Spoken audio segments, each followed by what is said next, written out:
മാത്തമാറ്റിക്സിനെ ഇഷ്ടപ്പെടുന്ന മാത്സിൽ സ്കിൽഡ് ആയിട്ടുള്ള മിടുക്കരായ വിദ്യാർത്ഥികൾക്കുള്ള ഒരു കിടിലൻ ഓപ്പർച്യൂണിറ്റിയാണ് ഈ ഒരു വീഡിയോയിൽ ഞാൻ പറയാൻ പോകുന്നത്. അതായത് maths talent search examination, MTSE എന്നൊക്കെ ഷോർട്ട് ഫോമിൽ നമ്മൾ പറയാറുണ്ട്. ഇത് നിങ്ങൾ പല ആളുകളും കേട്ടിട്ടുണ്ടാവും. കാരണം LKG മുതൽ 12th വരെയുള്ള സ്റ്റുഡൻസിനുള്ള ഒരു ഓപ്പർച്യൂണിറ്റിയാണിത്. അപ്പോൾ കേരള ഗണിതശാസ്ത്ര പരിഷത്താണ് ഈ ഒരു പ്രോഗ്രാം കണ്ടക്ട് ചെയ്യുന്നത്. അപ്പോൾ ഇതിനെ എങ്ങനെ അപ്ലൈ ചെയ്യാം, എന്തൊക്കെയാണ് ഇതിൻ്റെ ഫീച്ചേഴ്സ്, ഇതിൽ വിന്നേഴ്സ് ആവുന്ന സ്റ്റുഡൻസിന് എന്തൊക്കെയാണ് കിട്ടാൻ പോകുന്നത് തുടങ്ങിയ മുഴുവൻ ഡീറ്റെയിൽസ് ഈ ഒരു വീഡിയോയിൽ പറയുന്നുണ്ട്. അപ്പോൾ വീഡിയോ മുഴുവനായിട്ട് കാണാം. നിങ്ങളുടെ കൂടെയുള്ള നിങ്ങളുടെ ഫ്രണ്ട്സിനും അതുപോലെ തന്നെ നിങ്ങളുടെ സ്കൂളിലെ ടീച്ചേഴ്സിനും, എസ്പെഷ്യലി മാത്തമാറ്റിക്സിന്റെ ടീച്ചേഴ്സിനും കൂടി ഈ ഒരു വീഡിയോ ഷെയർ ചെയ്ത് കൊടുക്കുക. കാരണം സ്കൂൾ വഴിയാണ് ഇതിന്റെ രജിസ്ട്രേഷൻ കാര്യങ്ങളൊക്കെ നടക്കുന്നത്. അപ്പോൾ സ്കൂളിൻ്റെ ഒരു സപ്പോർട്ടും കൂടി ഇതിൽ വളരെ ഇമ്പോർട്ടൻ്റ് ആണ്. സോ 24th MTSE അഥവാ മാത്സ് ടാലന്റ് സെർച്ച് എക്സാമിനേഷന്റെ ഡീറ്റെയിൽസ് ആണ് നമ്മൾ പറയാൻ പോകുന്നത്. അപ്പോൾ ഞാൻ നേരത്തെ പറഞ്ഞതുപോലെ തന്നെ LKG മുതൽ 12th വരെയുള്ള സ്റ്റുഡൻസിന് ഈ ഒരു പ്രോഗ്രാമിൽ, ഈ ഒരു എക്സാമിൽ പാർട്ടിസിപ്പേറ്റ് ചെയ്യാൻ പറ്റുന്നതാണ്. അപ്പോൾ നിങ്ങൾ ആലോചിച്ച് നോക്കിയേ, ഓരോ ക്ലാസ്സുകൾക്കും ഈ ഓരോ ക്ലാസ്സിലുമുള്ള മാത്സിലെ ഏറ്റവും ബ്രില്യൻ്റ് ആയുള്ള സ്റ്റുഡൻസിന് അവരുടെ ക്ലാസ്സിലുള്ള മറ്റു സ്റ്റുഡൻസുമായിട്ട്, കേരളത്തിൽ മുഴുവനുള്ള അവരുടെ അതേ ക്ലാസ്സുകളിൽ പഠിക്കുന്ന സ്റ്റുഡൻസുമായിട്ട് കോമ്പീറ്റ് ചെയ്യാൻ പറ്റുന്ന ഒരു വലിയ ഓപ്പർച്യൂണിറ്റിയാണ്. ഓരോ ക്ലാസ്സുകൾക്കും separate exam for each standard ആണ്. ഓരോ ക്ലാസ്സിനും സെപ്പറേറ്റ് എക്സാമുകളായിരിക്കും ഉണ്ടായിരിക്കുക എന്നുള്ളതാണ്. ഇനി ഇതിൻ്റെ സിലബസ് എന്താണ്? അല്ലെ, ഇങ്ങനത്തെ ഒരു എക്സാമിന് നമ്മൾ പ്രിപ്പയർ ചെയ്യുമ്പോൾ ഫസ്റ്റ് ഓഫ് ഓൾ അറിയേണ്ടതിൻ്റെ സിലബസ് എന്താണെന്നുള്ളതാണ്. അതിനെക്കുറിച്ച് നിങ്ങൾ ഒന്നും പേടിക്കേണ്ട. കാരണം നിങ്ങൾ ഇപ്പോൾ പഠിച്ചുകൊണ്ടിരിക്കുന്ന ഏത് ക്ലാസ്സിലാണോ ആ ക്ലാസ്സിൽ നിങ്ങൾ പഠിച്ചുകൊണ്ടിരിക്കുന്ന മാത്തമാറ്റിക്സ് തന്നെയാണ് ഇതിൻ്റെ സിലബസ് ആയിട്ട് വരുന്നത് എന്നുള്ളതാണ്. അപ്പോൾ ഇവിടെ കൊടുത്തിട്ടുണ്ട്, based on the math text book of each standard. നിങ്ങളിപ്പോൾ പഠിച്ചുകൊണ്ടിരിക്കുന്ന ക്ലാസ്സിൻ്റെ മാത്തമാറ്റിക്സ് ടെക്സ്റ്റ് ബുക്ക്. അപ്പോൾ നിങ്ങൾ സ്റ്റേറ്റ് ആവാം, CBSE ആവാം, ICSE ആവാം, പല സിലബസുള്ളവരാവാം. പക്ഷേ നിങ്ങൾ ഇപ്പോൾ പഠിച്ചുകൊണ്ടിരിക്കുന്ന ക്ലാസ് ഏതാണോ, ഏത് സിലബസ് ആണോ അതിൻ്റെ മാത്ത് ടെക്സ്റ്റ് ബുക്ക് എന്ത് ചെയ്താൽ മതി, നിങ്ങൾ എടുത്താൽ മതി. The portions to be covered up to 30th November will be included. അത് ഡിസംബറിലൊക്കെയാണ് എക്സാം വരുന്നത്. അപ്പം November 30 വരെ, 30th November വരെ ഏതൊക്കെ പോർഷൻസ് ആണോ കവർ ചെയ്യപ്പെടുന്നത് ആ പോർഷൻസ് ആയിരിക്കും ഇതിൻ്റെ സിലബസ് ആയിട്ട് വരിക. അപ്പോൾ ഓൾറെഡി നിങ്ങളുടെ ഇപ്പോൾ സ്റ്റേറ്റ് സിലബസ് ആയിക്കോട്ടെ, CBSE ആയിക്കോട്ടെ, എല്ലാത്തിനും ഒരു കരിക്കുലം ഉണ്ടായിരിക്കും. ഓരോ മന്തിലും ഏതൊക്കെ പോർഷൻസ് കവർ ചെയ്യണം എന്ന് പറയപ്പെടുന്ന സിസ്റ്റമാറ്റിക് ആയിട്ടുള്ള സിലബസിൻ്റെ ഒരു ഓർഡർ ഉണ്ടായിരിക്കും. അപ്പോൾ അതിൽ November 30 വരെ കവർ ചെയ്യപ്പെടുന്ന സിലബസ് അതാണ് എന്ത് ചെയ്യുന്നത്, ഇതിൻ്റെ സിലബസ് ആയിട്ട് വരുന്നത്. Students can make use of the MTSE guides published by Ganithasasthra Parishath four practice. അതായത് ഈ ഒരു എക്സാമിന് വേണ്ടിയിട്ട് അവർ തന്നെ ഗൈഡുകൾ പബ്ലിഷ് ചെയ്യുന്നുണ്ട്. അപ്പോൾ അത് ആമസോണിലൊക്കെ അവൈലബിൾ ആണ്. ഇനി അല്ല എന്നുണ്ടെങ്കിൽ നിങ്ങളുടെ സ്കൂൾ വഴിയും എന്ത് ചെയ്യാൻ പറ്റും, അത് പർച്ചേസ് ചെയ്യാൻ പറ്റും. ഒരു സ്കൂളിൽ തന്നെ ഒരു പെർട്ടിക്കുലർ നമ്പർ ഓഫ് ഗൈഡുകൾ ഓർഡർ ചെയ്യപ്പെടുകയാണെങ്കിൽ അതിന് ഡിസ്കൗണ്ട് കാര്യങ്ങളൊക്കെ അവർ ഓഫർ ചെയ്യുന്നുണ്ട്. അപ്പോൾ അതിൻ്റെ കൂടുതൽ ഡീറ്റെയിൽസ് ഒക്കെ അവരുടെ പ്രോസ്പെക്ടസിൽ പറയുന്നുണ്ട്, ഓരോ ഗൈഡിനും എത്രയാണ് എമൗണ്ട് വരുന്നത് എന്നൊക്കെ ഉള്ളത്. അപ്പോൾ ആ ഗൈഡുകൾ കുറച്ചും കൂടെ ഈ ഒരു എക്സാമിനെ ഫോക്കസ് ചെയ്തുകൊണ്ട് കൂടുതൽ ക്വസ്റ്റ്യൻസും കാര്യങ്ങളൊക്കെ പ്രാക്ടീസ് ചെയ്യാനുള്ള ഗൈഡുകളും അവർ ഇതിൻ്റെ ഭാഗമായിട്ട് ഇറക്കുന്നുണ്ട്. പക്ഷെ അത് നിങ്ങൾ എക്സ്ട്രാ പേയ്മെന്റ് നടത്തണം. ഓക്കെ, അതിന് പേയ്മെന്റ് ഉണ്ട്. റെഡി? ഇനി ഈ ഒരു എക്സാമിൻ്റെ സ്റ്റേജസ് എങ്ങനെയാണ് വരുന്നതെന്നുള്ള 2 സ്റ്റേജസ് ആയിട്ടാണ് ഈ ഒരു പ്രോഗ്രാം നടക്കുന്നത്. ഫസ്റ്റ് പ്രിലിമിനറി സ്റ്റേജ് ഉണ്ട്, പിന്നെ ഒരു ഫൈനൽ സ്റ്റേജ് വരുന്നുണ്ട്. അപ്പോൾ ഇതിൽ പ്രിലിമിനറിയിൽ LKG UKG അതുപോലെ തന്നെ മറ്റു സ്റ്റുഡൻസിനും ഒരു ഡിഫറൻസ് ഉണ്ട്. ഇപ്പോൾ ടോട്ടൽ ക്വസ്റ്റ്യൻസ് LKG UKG കാറ്റഗറിയിൽ 30 ക്വസ്റ്റ്യൻസ് ആണ് പ്രിലിമിനറിയിൽ ടോട്ടൽ ക്വസ്റ്റ്യൻസ് വരുന്നതെങ്കിൽ ബാക്കി ക്ലാസ്സുകളുള്ളവർക്ക്, അതായത് ഫസ്റ്റ് സ്റ്റാൻഡേർഡ് മുതൽ 12th സ്റ്റാൻഡേർഡ് വരെയുള്ള സ്റ്റുഡൻസിന് 50 ക്വസ്റ്റ്യൻസ് ആയിരിക്കും ഉണ്ടാവുക. ടോട്ടൽ സ്കോർ അതുപോലെ തന്നെ ഒരു ക്വസ്റ്റ്യന് ഒരു സ്കോർ എന്നുള്ള രീതിയിലാണ് വരുന്നത്. സോ 30 ആണ് LKG UKGക്കാർക്ക് ടോട്ടൽ സ്കോർ വരിക. അതുപോലെ ബാക്കിയുള്ളവർക്ക് 50 ആണ് ടോട്ടൽ സ്കോർ വരിക.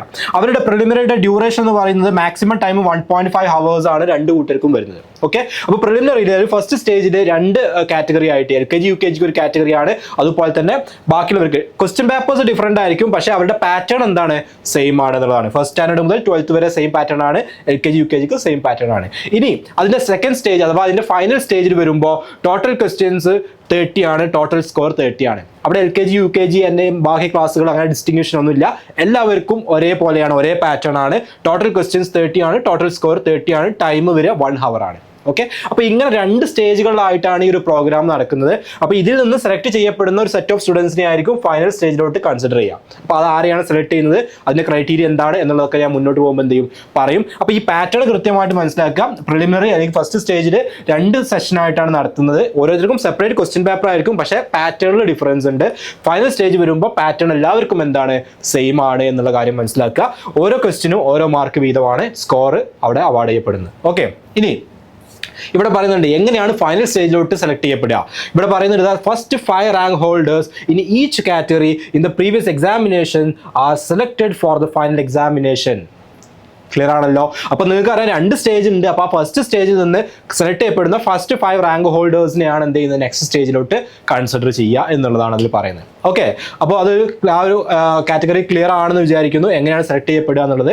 ഇനി rank list are prepared separately for state CBSE and ICSE syllabus. ഞാൻ നേരത്തെ നിങ്ങളോട് പറഞ്ഞിട്ടുണ്ട്, ഓരോ സിലബസുകാർക്കും സെപ്പറേറ്റ് ആയിട്ടാണ് എന്ത് ചെയ്യുക, റാങ്ക് ലിസ്റ്റ് പ്രിപ്പയർ ചെയ്യുക. ഇനി scholarships for top 10 in each category. Final എക്സാമിൽ വരുന്ന ടോപ്പ് 10 വരുന്ന ഓരോ കാറ്റഗറിയും ടോപ്പ് 10 വരുന്ന ആളുകൾക്ക് എന്ത് ചെയ്യുന്നുണ്ട്, സ്കോളർഷിപ്പുകളുണ്ട്. അതുപോലെ തന്നെ certificates for those who scored above 80%. 80% മുകളിൽ സ്കോർ ചെയ്യുന്നവർക്ക് സർട്ടിഫിക്കറ്റുകളും ഇതിന്റെ ഭാഗമായിട്ട് പ്രൊവൈഡ് ചെയ്യുന്നുണ്ട്.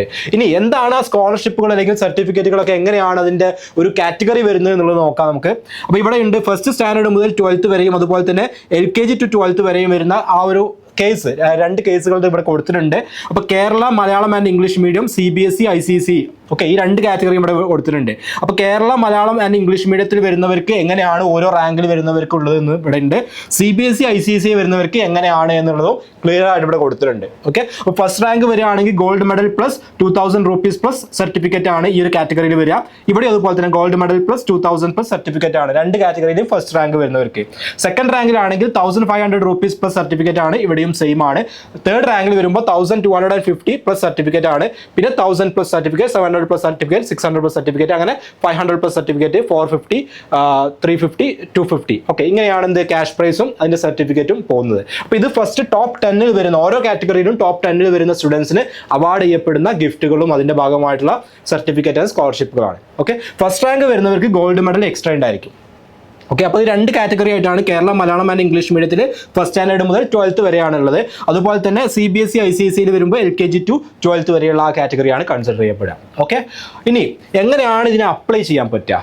ഓക്കെ, ഇതിനെങ്ങനെ നമ്മൾ അപ്ലൈ ചെയ്യും? So registration through schools only ഇവിടെ കൊടുത്തിട്ടുണ്ട്.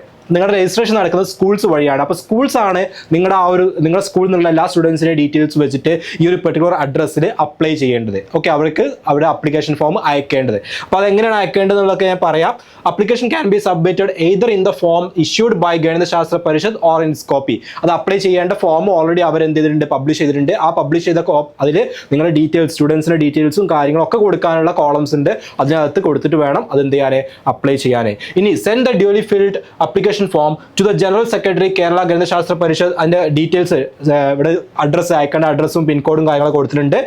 By registered post or speed post only. Okay, അപ്പോൾ അത് നിങ്ങൾ അയക്കുമ്പോൾ ആ ഒരു അപ്ലിക്കേഷൻ ഫോം സ്കൂളിൽ നിന്നാണ് അയക്കേണ്ടത്. നിങ്ങൾ പാരൻസോ അല്ലെങ്കിൽ സ്റ്റുഡൻസോ അല്ല ചെയ്യേണ്ടത്, സ്കൂളിൽ നിന്നാണ് എന്ത് ചെയ്യേണ്ടത്. അപ്പോൾ അവരത് സ്പീഡ് പോസ്റ്റ് വഴിയോ അല്ലെങ്കിൽ രജിസ്റ്റേർഡ് പോസ്റ്റ് വഴിയാണ് എന്ത് ചെയ്യേണ്ടത്, അപ്ലൈ ചെയ്യേണ്ടത്. അല്ലാതെ കൊറിയർ വഴിയോ മറ്റോ ഒന്നും എന്ത് ചെയ്യാൻ പാടില്ല, അത് അയക്കാൻ പാടില്ല എന്ന് സ്പെസിഫിക്കലി പറയുന്നുണ്ട്. ഇനി those primary schools where a minimum of 25 students participate and those HS and HSS where a minimum of 50 students participate will be the preliminary examination centers. If the number of students is below 25, the application will be summarily rejected. Okay, അപ്പോൾ നിങ്ങളുടെ school തന്നെ നിങ്ങൾക്ക് examination centre ആയിട്ട് വരണമെന്നുണ്ടെങ്കിൽ അതിൻ്റെ criteria ആണ് പറയുന്നത്. ഇവിടെ preliminary primary സ്കൂളുകളാണെങ്കിൽ, അതായത് LP UP ഒക്കെ വരുന്ന ടൈപ്പ് സ്കൂളുകളാണെങ്കിൽ അവിടെ മിനിമം 25 സ്റ്റുഡൻസ് എങ്കിലും വേണം.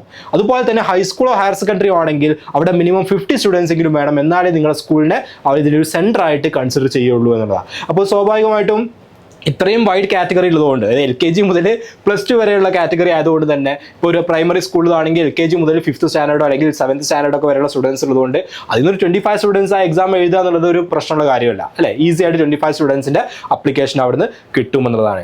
ഇനി എക്സാമിനേഷൻ്റെ ഡേറ്റ് ആൻഡ് ടൈമാണ് ഇവിടെ കൊടുത്തിട്ടുള്ളത്. ഫസ്റ്റ് MTSCയുടെ പ്രീവിയസ് റൗണ്ടിലേക്ക് അതിൻ്റെ ഫസ്റ്റ് സ്റ്റേജ് നടക്കുന്നത് December 8-നാണ്. 2024 December 8-നാണ് നടക്കുക. അതുകൊണ്ടാണ് November 30 വരെ കവർ ചെയ്തിട്ടുള്ള സിലബസ് എന്ന് പറയാൻ കാരണം. December 8-നാണ് എന്ത് ചെയ്യുന്നത്, അതിന്റെ ഫസ്റ്റ് സ്റ്റേജ് നടക്കാൻ പോകുന്നത്.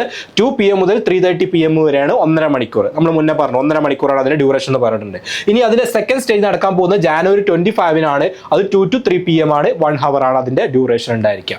ഓക്കെ, ഇനി ഇതിന് എക്സാമിനേഷൻ ഫീ ഉണ്ട്. എക്സാമിനേഷൻ ഫീ കേരള സിലബസിൽ വരുന്ന LKG UKG LP UP HS HSS എല്ലാ കാറ്റഗറിയിലും വരുന്നവർക്ക് 90 rupees ആണ്. ഓക്കെ, എക്സാമിനേഷൻ ഫീ ആയിട്ട് വരുന്നത്. അതേസമയം CBSE ICSE വരുന്നവർക്കാണെങ്കിൽ അത് 100 rupees ആണ്. ഓക്കെ, അപ്പോൾ 90 and 100 rupees ആണ് അതിൻ്റെ എക്സാമിനേഷൻ ഫീ ആയിട്ട് വരുന്നത് എന്നുള്ളതാണ്. ഇനി ഇത്രയാണ് നമ്മൾ ഈ ഒരു എക്സാമിൻ്റെ ഡീറ്റെയിൽസ്. അപ്പോൾ ഇതിൻ്റെ ഒരു കോച്ചിങ് തരാൻ നമ്മൾ ഉദ്ദേശിക്കുന്നുണ്ട്. ഓക്കെ, എക്സാം വൈ ലേണിംഗ് നിങ്ങൾക്കറിയാം, NMMS USS ന്യൂ മാത്സ് ഇങ്ങനെയുള്ള ഒരുപാട് എക്സാമുകൾക്ക് കോച്ചിങ് ഫ്രീ ആയിട്ട് യൂട്യൂബ് വഴിയും അതുപോലെ വാട്സപ്പ് കമ്മ്യൂണിറ്റികൾ വഴി ക്വിസുകളായിട്ടും മോക്ക് ടെസ്റ്റുകളായിട്ടൊക്കെ നമ്മൾ പ്രൊവൈഡ് ചെയ്യാറുണ്ട്. സോ MTSCക്കും അതുപോലെ ഒരു കോച്ചിങ് തരാൻ നമ്മൾ ഉദ്ദേശിക്കുന്നുണ്ട്. സോ ആ കോച്ചിങ്ങിൽ നിങ്ങൾ ജോയിൻ ചെയ്യാനാണെങ്കിൽ നിങ്ങൾക്ക് ഡിസ്ക്രിപ്ഷനിൽ ഒരു ലിങ്ക് കാണാൻ പറ്റും. ആ ലിങ്കിൽ ക്ലിക്ക് ചെയ്ത് കഴിഞ്ഞാൽ നമ്മുടെ വാട്സപ്പ് കമ്മ്യൂണിറ്റിയിൽ ജോയിൻ ചെയ്യാം. അപ്പോൾ കേരള കേരളത്തിൽ നിന്ന് MTSCയുടെ ഈ ഒരു എക്സാമിന് പ്രിപ്പയർ ചെയ്യുന്ന മുഴുവൻ വിദ്യാർത്ഥികൾക്കും വേണ്ടിയിട്ടാണ് നമ്മൾ ആ ഒരു കമ്മ്യൂണിറ്റി ബിൽഡ് ചെയ്തിട്ടുള്ളത്. സോ ആ കമ്മ്യൂണിറ്റിയിൽ നമ്മുടെ ഓരോ വീഡിയോസ്, ക്ലാസ്സുകൾ, ലൈവ് ക്ലാസ്സുകൾ, മെൻറ്റി ക്യൂസുകൾ, മറ്റ് ക്യൂസുകൾ, കാര്യങ്ങൾ എല്ലാ ഡീറ്റെയിൽസും ആ ഒരു കമ്മ്യൂണിറ്റിയിൽ വരുന്നതാണ്. മാത്രമല്ല നമ്മുടെ കൂടുതൽ അഡീഷണൽ ഇൻഫർമേഷൻസ്, ഇപ്പോൾ ഞാൻ പറഞ്ഞതൊക്കെ ഇപ്പോൾ അവർ പുറത്തു വിട്ടിട്ടുള്ള ഡാറ്റ വെച്ചിട്ടുള്ള ഇൻഫർമേഷൻസ് ആണ്. എന്തെങ്കിലുമൊക്കെ അഡീഷണൽ ആയിട്ടുള്ള കാര്യങ്ങളോ അല്ലെങ്കിൽ കൂടുതൽ പ്രീവിയസ് ഒരു ക്വസ്റ്റ്യൻ പേപ്പർ കാര്യങ്ങൾ അങ്ങനത്തെ ഡീറ്റെയിൽസ് ഒക്കെ വരികയാണെങ്കിൽ അതിൻ്റെ ഓരോ കാര്യങ്ങളും അപ്ഡേഷൻസ് നമ്മൾ ഈ ഒരു കമ്മ്യൂണിറ്റിയിൽ അപ്ഡേറ്റ് ചെയ്യും. അപ്പോൾ നിങ്ങൾക്ക് ഡിസ്ക്രിപ്ഷനിൽ, ഈ വീഡിയോയുടെ ഡിസ്ക്രിപ്ഷനിലും കമൻറ്റ് ബോക്സിലൊക്കെ ആ ഒരു വാട്സപ്പ് കമ്മ്യൂണിറ്റിയിലോട്ട് ജോയിൻ ചെയ്യാനുള്ള ലിങ്ക് കാണാൻ പറ്റും. സോ ആ ലിങ്കിൽ കയറിയിട്ട് എന്ത് ചെയ്യുക, കമ്മ്യൂണിറ്റിയിൽ ജോയിൻ ചെയ്യുക. ബാക്കി കൂടുതൽ ഡീറ്റെയിൽസ് ഒക്കെ നമ്മൾ അവിടെ ഇൻഫോം ചെയ്യുന്നതാണ്. അപ്പോൾ ഇതുപോലത്തെ ഒരുപാട് ഓപ്പർച്യൂണിറ്റീസ് ഉണ്ട് നമുക്ക്. ഇപ്പോൾ MTSC എന്ന് പറയുന്നത് അതിൽ പെട്ടെന്ന് ഒരു ഓപ്പർച്യൂണിറ്റി മാത്രമാണ്. അപ്പോൾ ഇത്തരത്തിലുള്ള കൂടുതൽ ഓപ്പർച്യൂണിറ്റീസ് എല്ലാം നമ്മൾ ഇതുപോലെ ഈ ഒരു യൂട്യൂബ് ചാനൽസ് വഴി നിങ്ങളെ അറിയിച്ചുകൊണ്ടേ. അപ്പോൾ അങ്ങനത്തെ കാര്യങ്ങൾക്ക് നിങ്ങൾ എന്ത് ചെയ്യുക, കൈൻഡ്ലി അല്ലെങ്കിൽ കൃത്യമായിട്ട് ഈ ഒരു സംഭവം എന്ത് ചെയ്യുക, ഫോളോ അപ്പ് ചെയ്യുക. ഈ ഒരു യൂട്യൂബ് ചാനൽ ഫോളോ അപ്പ് ചെയ്യുക. ഇതിൽ വരുന്ന വീഡിയോസ്, ഓരോ വീഡിയോസിലും അല്ലെങ്കിൽ ഇതുപോലത്തെ ഓരോ ഇൻഫർമേഷൻസ് വരുന്ന വീഡിയോസിലും നമ്മൾ കൃത്യമായിട്ട് അതിനെ എങ്ങനെ അപ്ലൈ ചെയ്യണം, സിലബസ് കാര്യങ്ങളെല്ലാം പറയാറുണ്ട്. അത് കൃത്യമായിട്ട് ഫോളോ ചെയ്താൽ തന്നെ നിങ്ങൾക്ക് ഈസി ആയിട്ട് ഇത്തരത്തിലുള്ള ഓപ്പർച്യൂണിറ്റീസ് നല്ല രീതിയിൽ യൂസ് ചെയ്യാൻ പറ്റും. ഓക്കെ, അപ്പോൾ ഇത്രയുമാണ് ഇതിനെക്കുറിച്ച് പറയാനുള്ളത്. അപ്പോൾ ഈ ഒരു ഡേറ്റുകൾ കൃത്യമായിട്ട് ഓർത്ത് വെക്കുക. December 8 ആണ്. അപ്പം December 8 എന്ന് പറഞ്ഞാൽ കുറേ കാലം കഴിഞ്ഞിട്ടല്ലേ എന്നൊന്നും വിചാരിക്കരുത്, വളരെ അടുത്താണ്, പെട്ടെന്ന് ടൈം ആവും. അപ്പോൾ നമ്മൾ അതിന് ഇപ്പോഴേ എന്ത് ചെയ്യണം, പ്രിപ്പറേഷൻസ് തുടങ്ങണം. അപ്പോൾ അതിൻ്റെ ക്ലാസ്സുകൾ നമ്മൾ തന്നു തുടങ്ങും, ഫ്രീ ആയിട്ട് തന്നെ നമ്മൾ അതിൻ്റെ കോച്ചിങ് തന്നു തുടങ്ങും. അപ്പോൾ കമ്മ്യൂണിറ്റിയിൽ ജോയിൻ ചെയ്യുക, ബാക്കി ഡീറ്റെയിൽസ് എന്ത് ചെയ്യുക നമുക്ക് അവിടുന്ന് അറിയാം. Okay, thank you.